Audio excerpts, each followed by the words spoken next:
Transaksi interperusahaan persediaan. Pada 5 Januari 2018, P membeli 60% saham beredar S untuk memegang kendali atas bisnis S dengan nilai akuisisi sebesar 300.000. Pada saat akuisisi, ekuitas S terdiri dari saham biasa 300.000 dan saldo laba sebesar 100.000. Kelebihan nilai wajar terhadap nilai bukunya dialokasikan kepada inventory under value 35% terjual 2018. Land under value 40% masih digunakan. Building under value 25%, masa manfaat 10 tahun, dan equipment over value 30%, masa manfaat 5 tahun, sisanya dialokasikan kepada goodwill.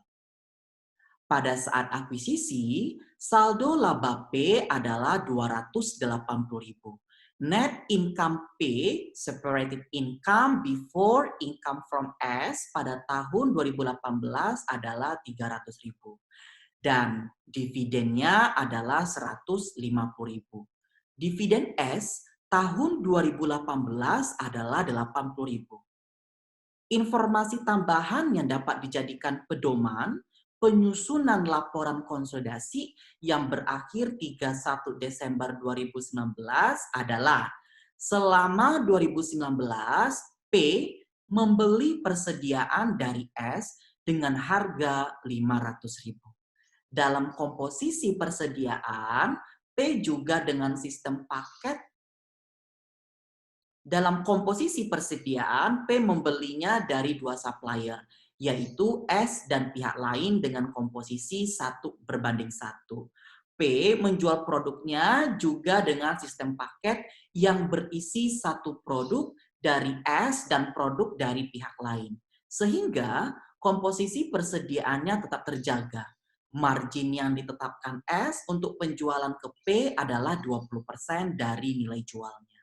Persediaan awal P adalah 250.000.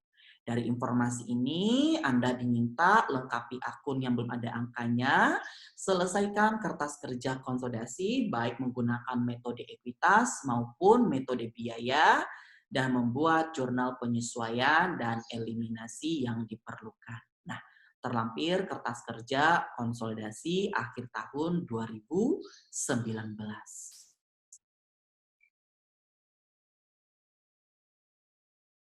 Sebelum kita jawab ya soal ini, kita analisis terlebih dahulu. P mulai mengakuisisi awal tahun 2018. Dan kita disuruh membuat kertas kerja akhir tahun 2019. Artinya menyusun laporan keuangan konsolidasi di tahun kedua. Ya. Kepemilikan P 60%. Nah, di dalam soal ini kita analisis, ada nggak intercompany profit? Ada, yaitu jual beli inventory. Transaksi downstream atau transaksi upstream. Ternyata yang melakukan penjualan barang dagang adalah S. Berarti ini transaksi upstream. Kemudian si S ini ngambil margin dari mana? Dari sales atau dari cost? Ternyata ngambil marginnya 20% dari sales, bukan dari cost. Nah, langkah pertama kita cari dulu excess value-nya. Lihat di soalnya ada informasi NCI enggak? Ya 40%. Kalau tidak ada, berarti kita cari implied value-nya. Implied value. Ya, berarti cost-nya 300.000 dibagi 60%. Equity S, common stock, dan RE ya. Common stock-nya ada 300.000 dan RE-nya 100.000. Total 400.000. 500.000 kurang 400.000, ada excess value sebesar 100.000. Kemudian excess value ini kita alokasikan ke aset neto yang teridentifikasi dan sisanya ke goodwill. Pertama, kita alokasikan ke inventory. Inventory dikatakan under value dan terjual di tahun 2018. Under value 35%. Dikalikan dengan excess value-nya. Kemudian land under value juga. Ya, berapa? Yaitu 40%. Dikalikan excess value. Kemudian building juga under value. Masa manfaatnya 10 tahun. Ya, under value 25%. Kemudian equipment. Equipment over value. Masa manfaat 5 tahun. Over value 30%. Ya, nah kita kalkulasikan.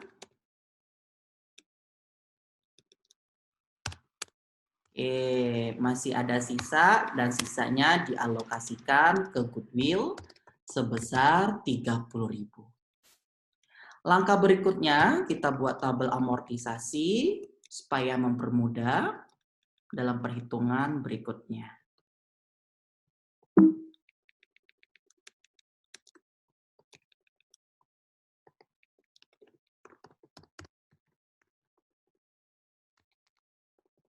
Unamortized beginning, inventory 35, land 40, building 25, equipment 30, dan goodwill 30. Amortisasi tahun 2018, inventory terjual seluruhnya 30.000, land tidak diamortisasi, building diamortisasi selama 10 tahun dan per tahunnya 2.500, equipment diamortisasi selama 5 tahun dan per tahunnya 6.000, goodwill tidak diamortisasi. Unamortized ending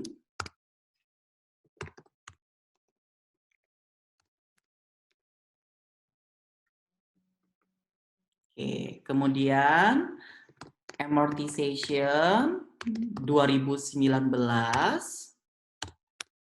inventory tidak ada, tanah tidak diamortisasi, building per tahun 2.500, equipment per tahun 6.000, dan goodwill tidak diamortisasi. Unamortized ending 2019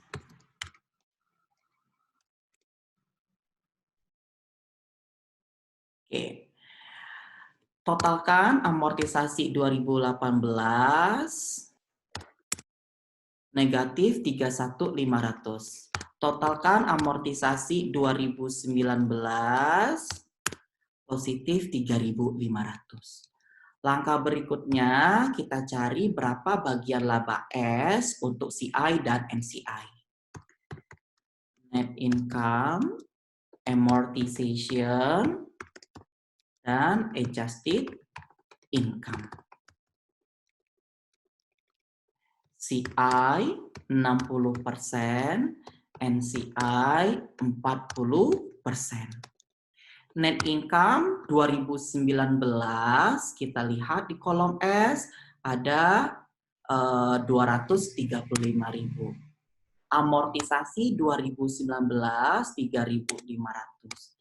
Adjusted income-nya 238.500. Bagian CI kalikan 60%, bagian NCI dikalikan 40%. Kemudian transaksi tadi Upstream, ya, transaksi upstream. S ke P, ya, 2019. Dikatakan di sini si S menjual inventory ke P sebesar 500.000, ya. Nah, ending inventory si P ada 560.000. Yang kita eliminasi P ke S, ya, S dan ke P, antara P dan S. Nah, dari 560.000 ini, yang dari S sebesar berapa? 50%-nya. Karena di soal dikatakan, ya, dalam komposisi persediaan, P membelinya dari 2 supplier, yaitu S dan pihak lain dengan komposisi 1:1. Nah, berapa ending inventory P, ya, dari S? Berarti unrealized profit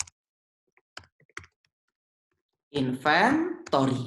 Nah, ya, 560.000 dikalikan 1/2, gitu ya, atau 50%-nya. Nah, ini ending inventory. Di dalam ending inventory P ini terkandung unrealized profit. Berapa? Yaitu 20% dari sales. Makanya kita kalikan 20% langsung. 56.000. Karena transaksi ini upstream, ya, S yang menjual ke P, ya, berarti ini dibagi ke 60% CI dan NCI, ya. Ingat, unrealized ini berarti dia mengurangi income. Kita minuskan. Kalikan untuk CI 60% dan NCI 40%. Kemudian laba yang ditangguhkan di tahun 2018, ya, sekarang di-realize di 2019. Ending inventory di 2018 merupakan beginning inventory 2019. Berapa? Yaitu 250.000. Berarti di sini realize profit inventory 250.000 dikali 1/2, ya. Yang dari S 125. Di tahun 2018 ditangguhkan, sekarang direalisasikan. Kalau realize berarti kan sudah menambah income, ya, positif. Ingat, ini transaksi upstream dikalikan 60% untuk CI dan dikalikan 40% untuk NCI. Oke. Baru kita bisa menemukan angka income recognize-nya.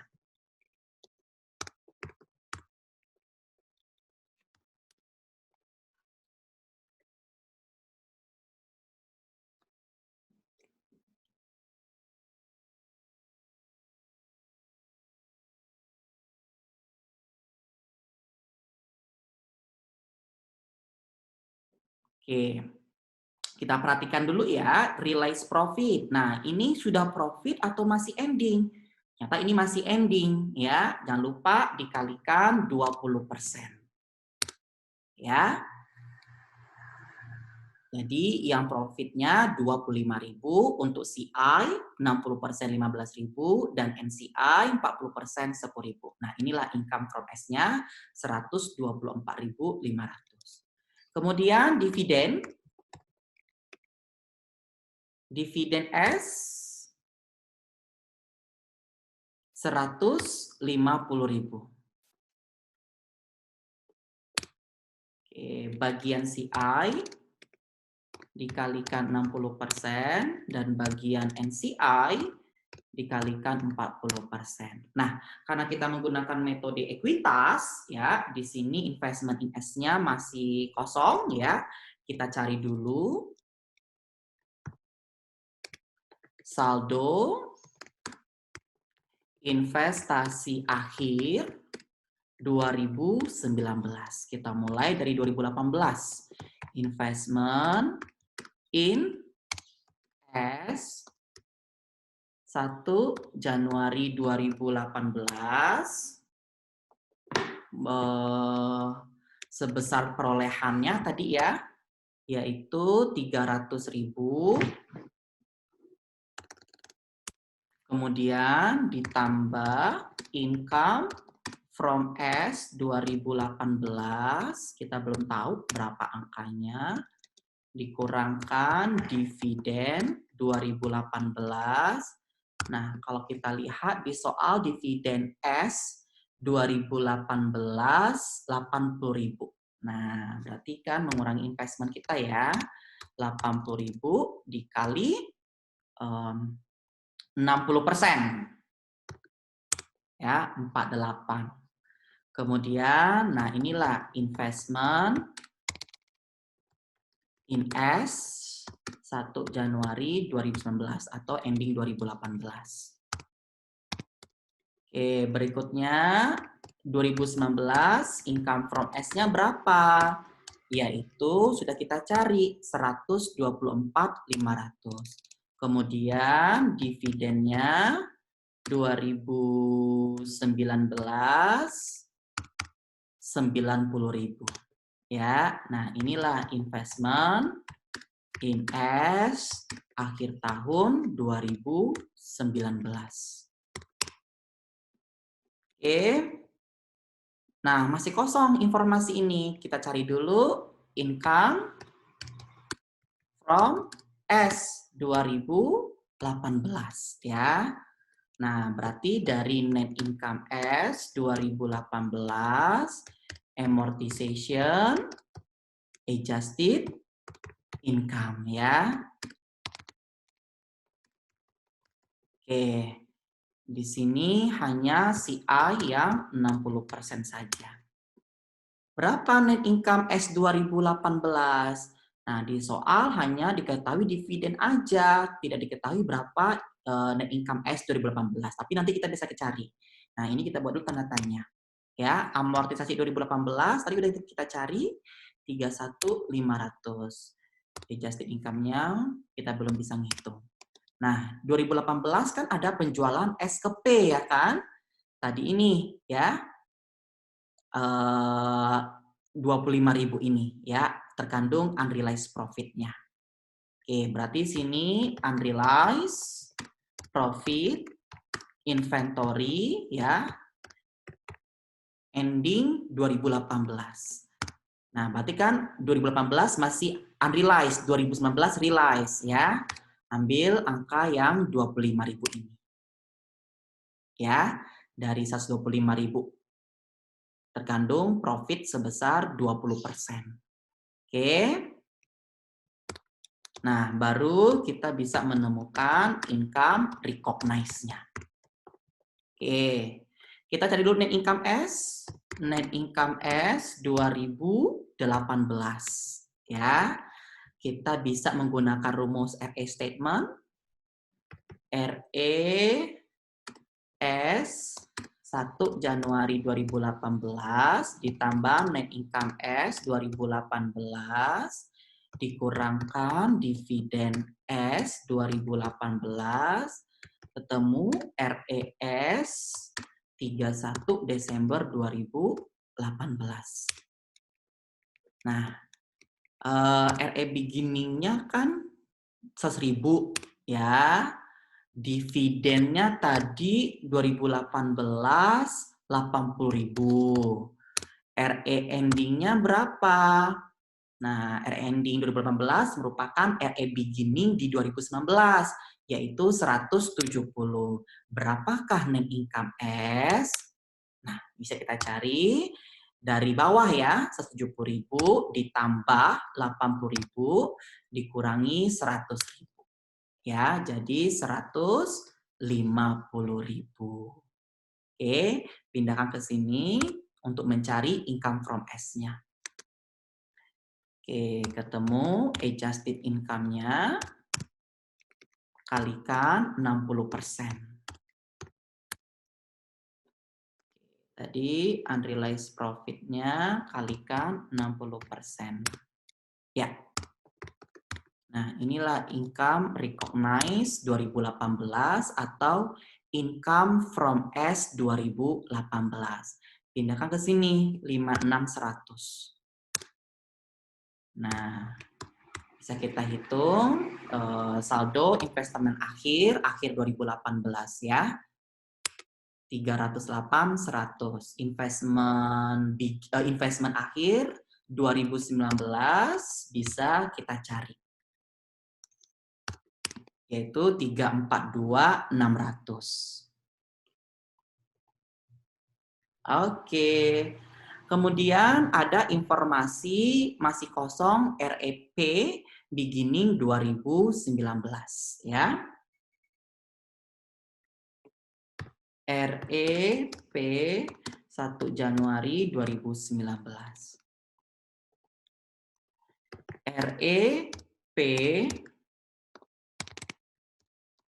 1 Januari 2018 ditambah net income P 2018 dikurangkan dengan dividen P 2018.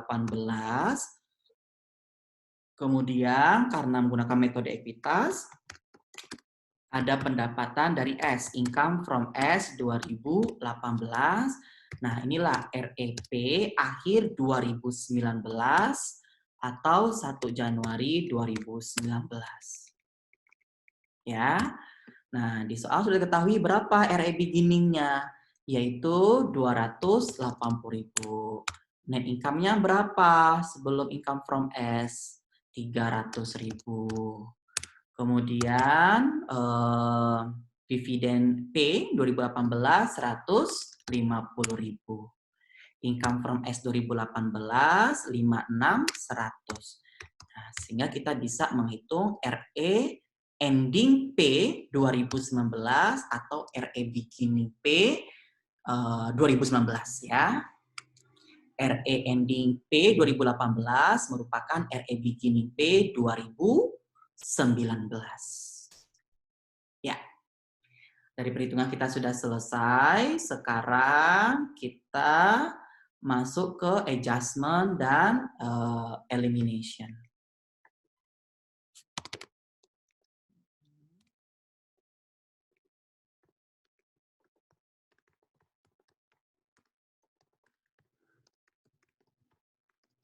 Oke ya, yang pertama error and omission.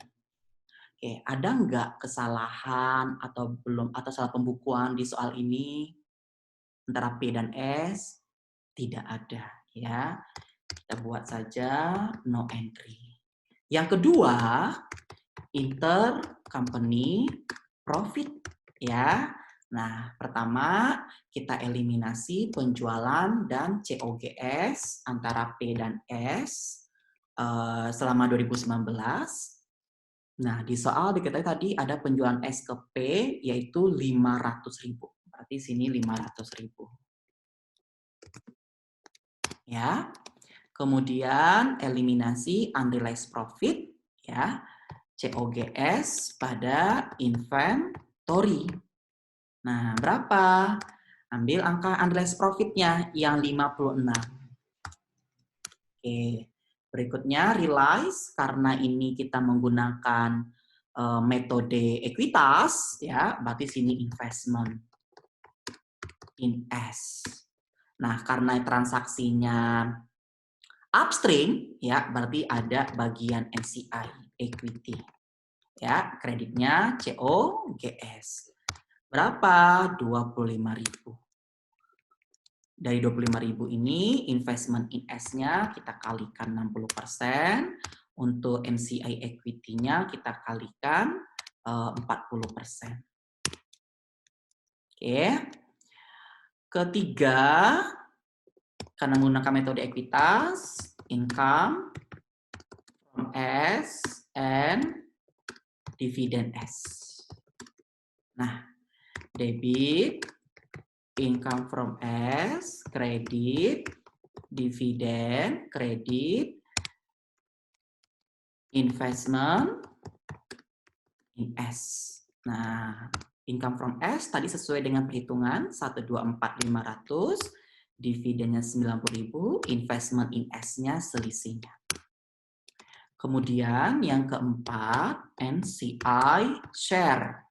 Ya, debit NCI expense, kredit dividen, dan kredit NCI equity. Berapa NCI expense-nya? Yaitu sebesar 83.000.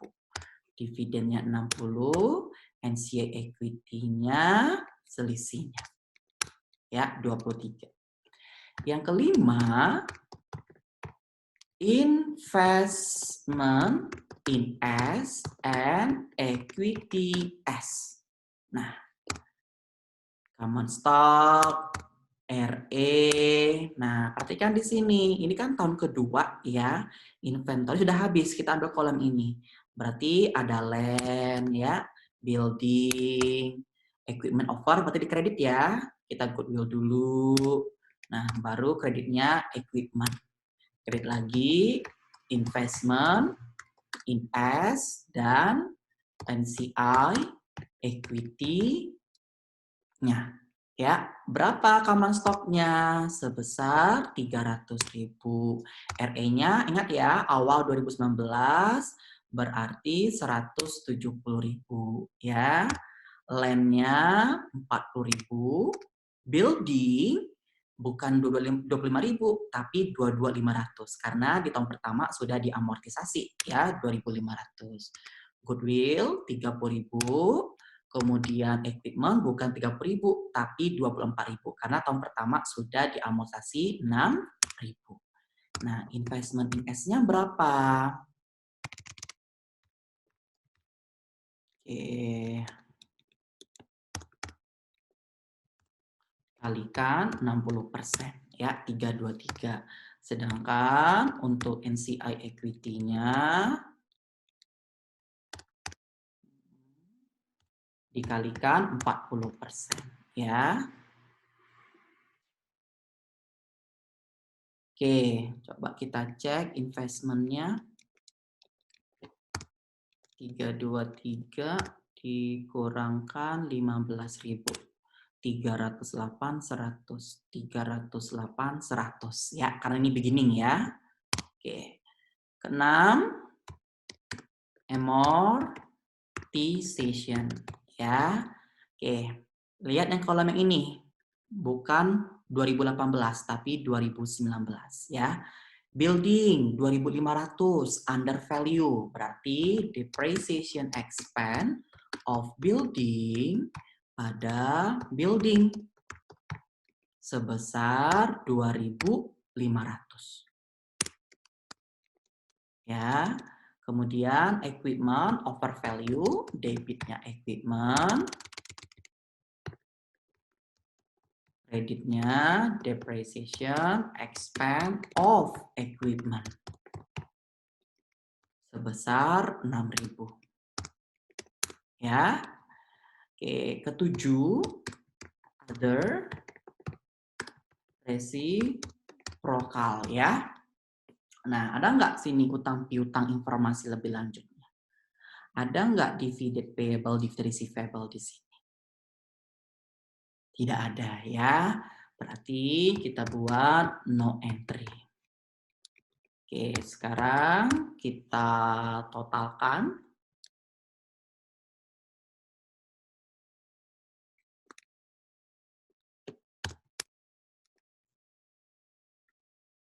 Ya, 1.359.500. Oke.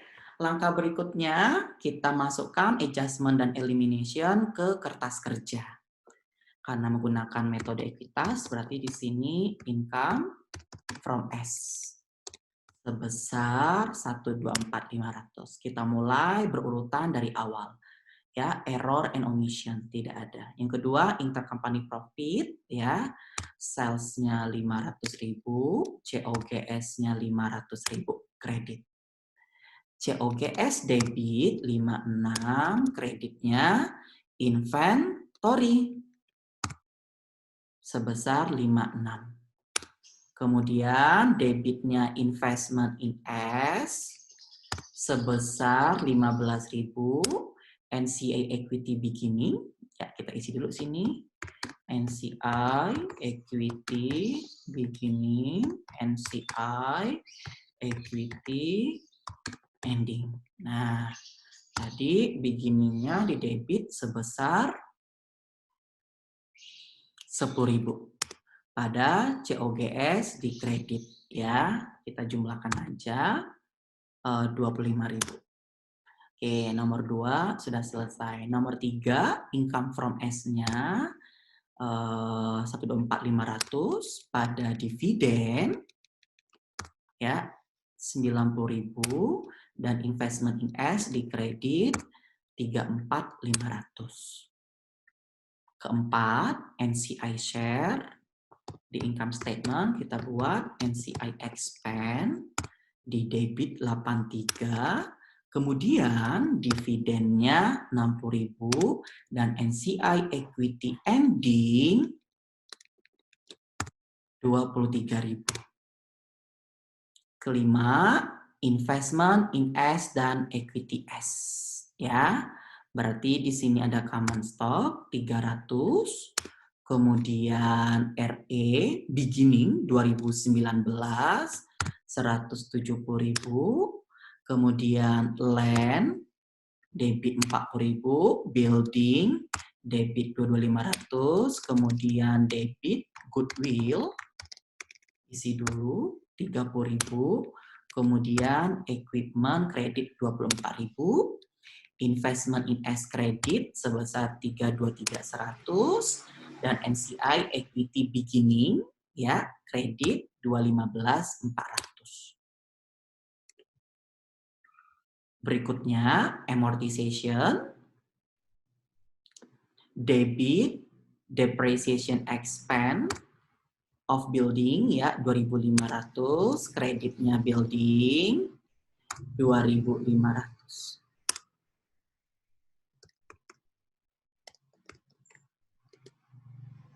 Equipment di debit 6.000, depresiasinya di kredit 6.000. Oke. Ada reciprocal, no entry di sini ya. Kita hitung.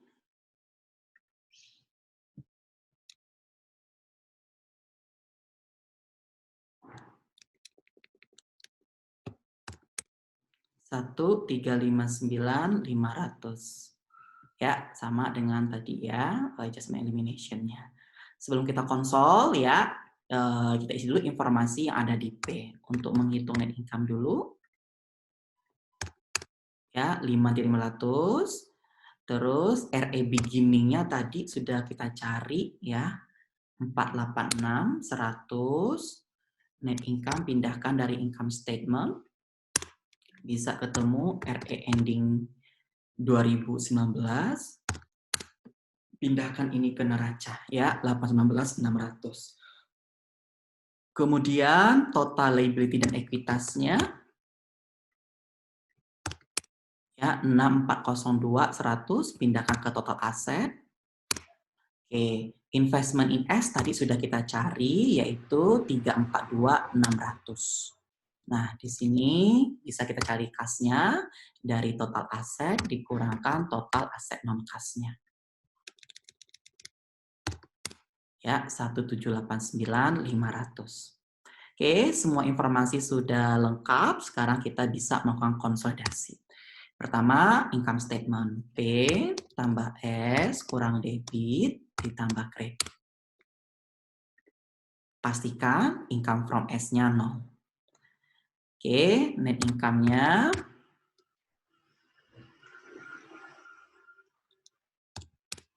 pastikan net income P sama dengan net income konsol.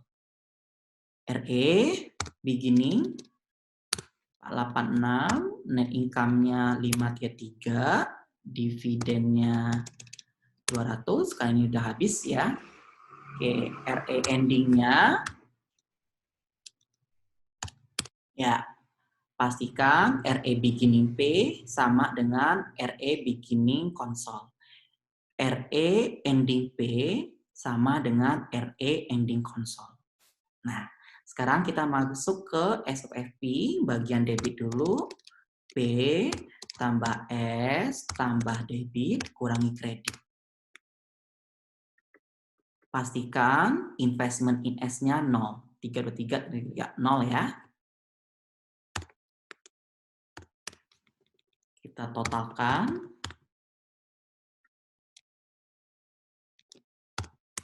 Ya, 7205.500. Sekarang bagian kredit, P tambah S kurangi debit tambah kredit. Ya, RE-nya ambil angka dari RE statement yang ending. NCI equity tambahkan yang kredit dikurangkan yang debit. Kita totalkan. Bagian kredit 7205.500. Total liability ekuitas sama dengan total aset konsol. Nah, inilah jawaban jika kita menggunakan metode ekuitas. Nah, bagaimana kalau menyusun laporan keuangan konsolidasi menggunakan metode biaya? Nah, sekarang kita menggunakan metode biaya ya. Oke, informasi ekuitas kita pindahkan saja.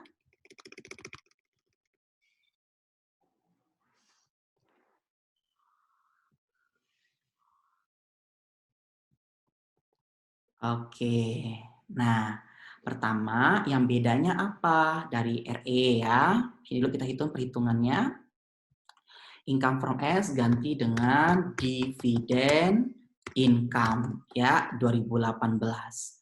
Berapa tadi dividen 2018 CS? Yaitu 80.000 kan? Berarti 80.000 bagian CI 60% ya 478. Dari jurnal ya, yang beda yang mana? Nomor 2. Kalau ekuitas investment in S, tapi kalau menggunakan metode cost kita ganti RE. Jurnal nomor 3. Nah, kalau menggunakan cost ini bukan income from S tapi dividen income ya. Debit dividen income. Oke. Ambil angka dividen income-nya yang 90.000. 4 sama, 5 sama, 6 sama, 7 sama, ya. Nah, di sini karena tahun kedua, ya, ada tambahan jurnalnya untuk mengupgrade nilai investment atau boleh kita sebut catch-up adjustment. Nah, berapa sih perubahan di RE? Ya, ingat perubahan RE itu berarti kan ada net income sama dividen ya. Oke. 2018 sama 2018, ending 2018 dikurangkan beginning 2018. Kita kalikan kepemilikan 60%.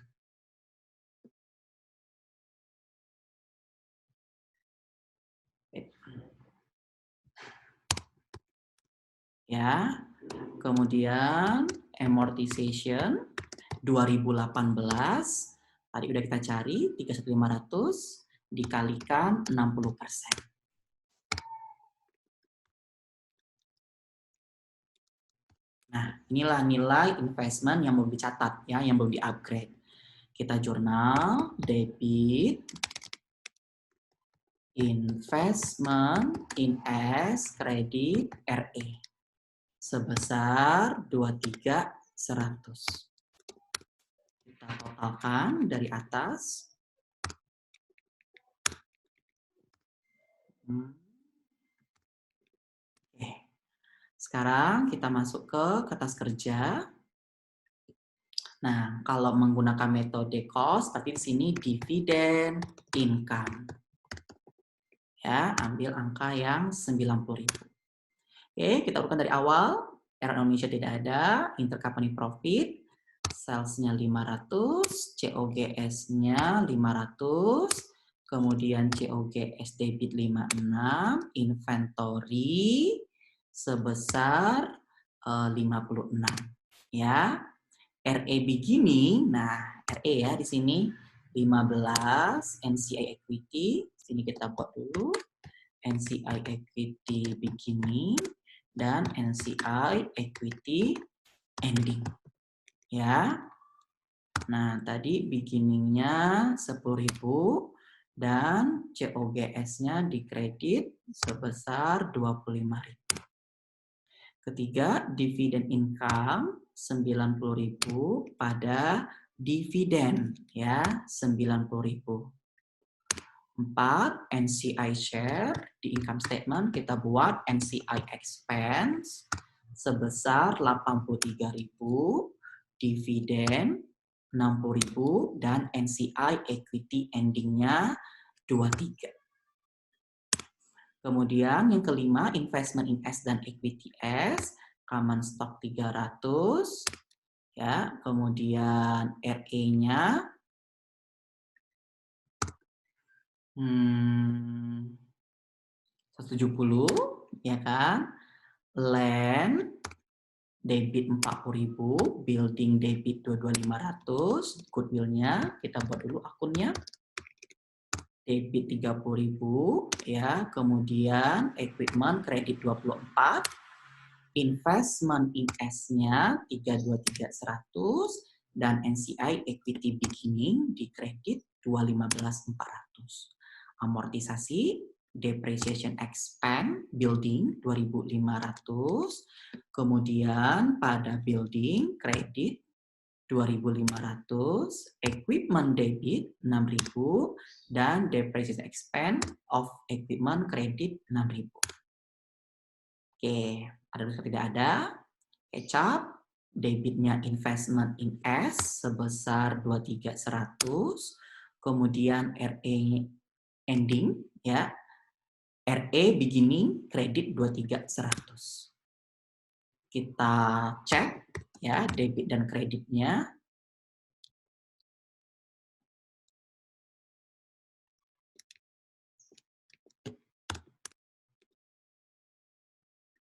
Ya, 1348.100 ya. Nah, sebelum kita konsol, kita isi dulu informasi di kolom CP. Untuk net income, kita cari dulu 499, pindahkan net income ke RE statement. RE beginning pay 2019 sudah kita cari 478. Bisa kita cari RE ending pay 2019. Pindahkan ke neraca 777. Oke. Kemudian hitung total liability dan ekuitasnya.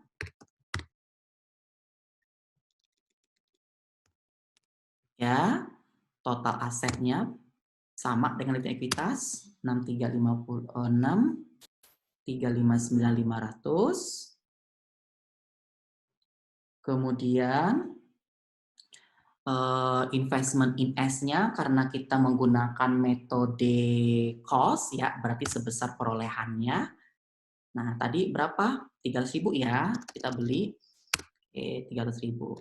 Sekarang kas-nya berapa? Bisa kita hitung dari total aset dikurangkan total aset non kas. 1789500 ya. Nah, sama tadi ini juga 1789500 kasnya. Oke, berikutnya baru bisa kita konsol. Income statement dulu. P tambah S kurangi debit tambah kredit.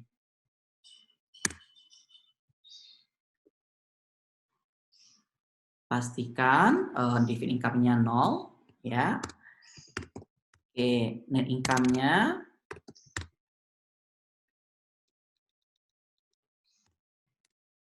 533.500.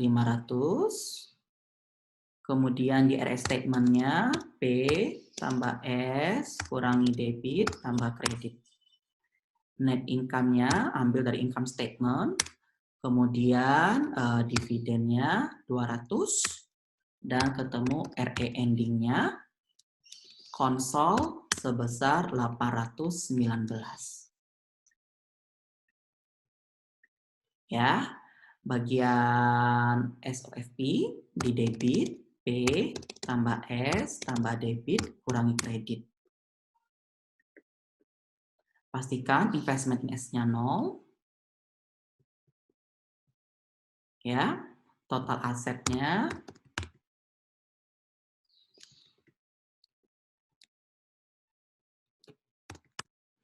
7.205.500.